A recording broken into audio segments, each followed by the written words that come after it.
Me, Angela, and the dog are currently in Port Howe right now for a slightly longer than usual cottage beach weekend getaway. I brought 2 bikes, each of which I think could probably fit us both if need be, considering I've got insanely short legs and Angela is just an insanely short human being. But the one I brought for her, well, it's not exactly ready yet because this won't go low enough for her legs, and you really should have bar tape for the ride that we're gonna do today. So, in typical Spindat fashion, we're gonna just like completely finish a bike right before we go ride. Main concern being, did I bring enough tools to make this happen? Not in the shop. First things first, this seat post being 400 mils long is a little bit too long for Angela to be able to get it low enough, so I can easily, without issue, take probably an inch, maybe an inch and a half, and still it be good for her and I to ride.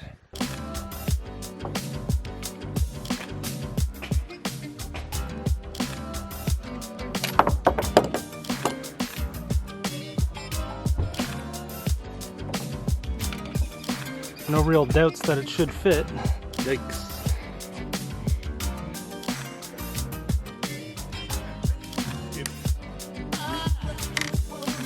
I know it might seem excessive to pull the fenders off, but the brakes that are on here have to be like the longer V brakes, so they have to be very close to the rim. They kind of rub, which I don't necessarily mind on like my morning commutes on crappy days, but like to do 60K and Angela have to deal with that the entire ride, not good.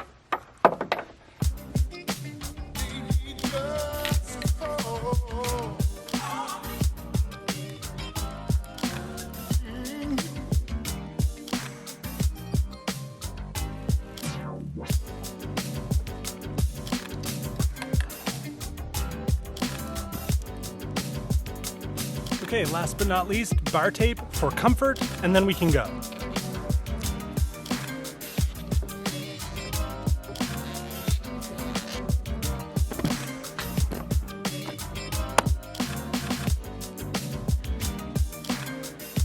Cool.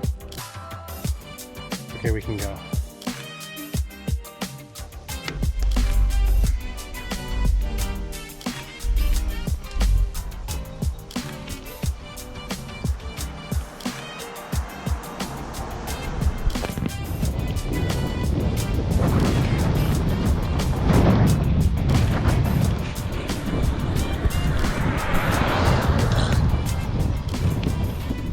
What a nice smoky mess to ride through.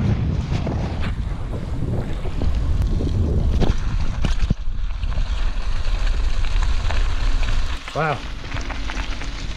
This is much more gravelly than I thought it would be.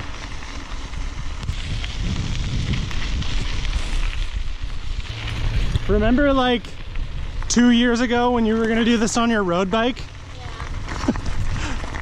I kind of would have sucked. Out of the myriad of much higher quality and more desirable bikes that I think Angela and I have, choosing the 2 oldest with the most tire in the fleet, certainly the right decision for what we didn't know this trail was going to be like.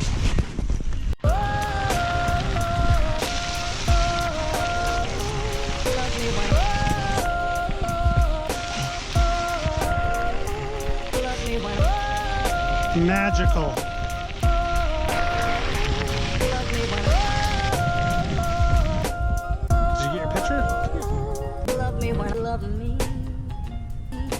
Oh, I need someone to love me.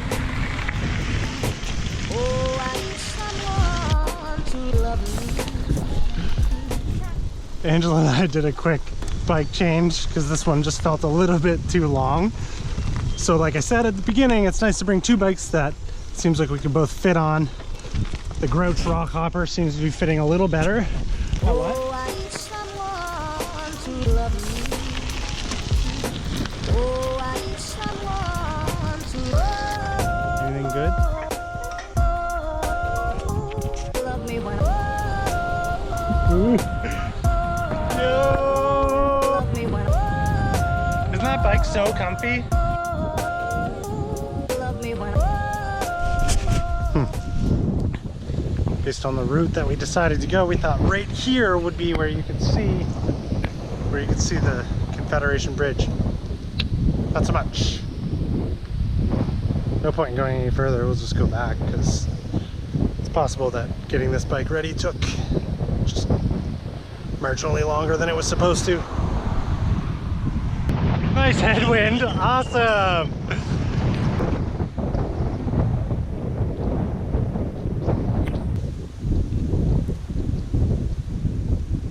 Not bad for someone who's never raced cyclocross before.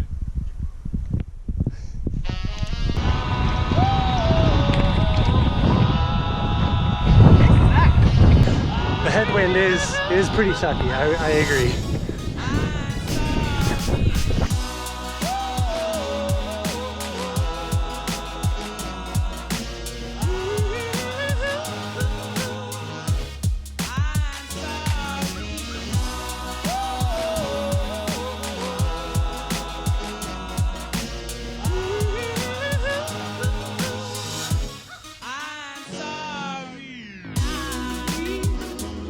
So we're back at the cottage now. I think it was like 30-ish kilometers of unexpectedly more difficult gravel than myself and definitely Angela had originally anticipated. A really good, tough headwind on the way back, 30K, on, might I add, and more notably, old bikes that are not filled with a bunch of modern, kind of like gimmicky ways to sell you into riding a gravel bike. And I think that's kind of like the most noteworthy way to end this video, is like if you're like interested in trying to get into like riding off-road or riding in general, that typical like that theme that I am always harping on this channel is that you don't need the most modern tech, you don't need the craziest stuff, you don't need anything wildly expensive.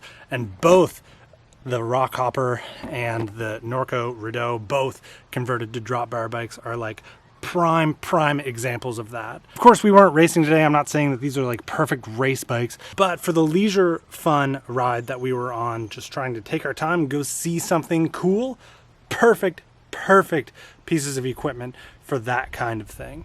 I am fully and honestly serious when I say that these are good enough. You do not need anything wildly different than this. Eventually you will want something wildly different than this. Eventually you will want to make your upgrades, but it is fun to come back to something like this. I rode this for the last little bit of the ride, and honestly it was awesome. It wasn't all that different feeling than even maybe one of my like cross bikes or some of my nicer, more expensive things. You guys know what I've got. I'll jump on this. I'll have no problem with riding this any day of the week. Same with this. I mean, obviously we put a lot of effort into this bike here. And in the end, Angela did find that the reach on both these bikes was maybe just a little bit too much. And the beauty of this old 1-inch threaded headset is that we could actually raise the bars up a little bit, bring the bars back, and we did slam the seat forward to try and sort of make up the difference. I stand somewhat corrected in my comments at the start of this video where I have two bikes here that would fit her and me. I don't think that's the case anymore. These things are mostly just a fit for me with wildly high seat heights, which makes that one look super cool. Okay, flat pedals, skate shoes, cool bikes, that's all you need.